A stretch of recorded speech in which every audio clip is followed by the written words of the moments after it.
Good PM mga ka-DIY. Ayan tayo. Dito tayo. Ayan mga isda ko. May filter tayo.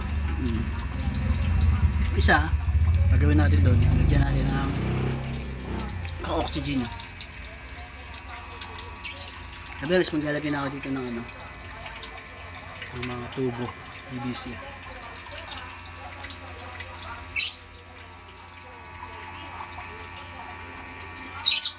Mas maganda, mas magulo, mas maganda.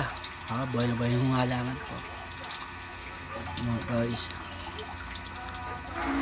Creepy siyang ilalagay natin dito. Pero kinokondisyon ko pa rin yung tubig para makita natin yung ganda. Sa linggo bibili na ako. Bali, Biyernes ko to inihanda. Ngayon ay Miyerkules. Pero hindi ko pa natin lalagyan ng mga crayfish. Magulo, no? Ganda yan, pag magulo. Natural na natural yan.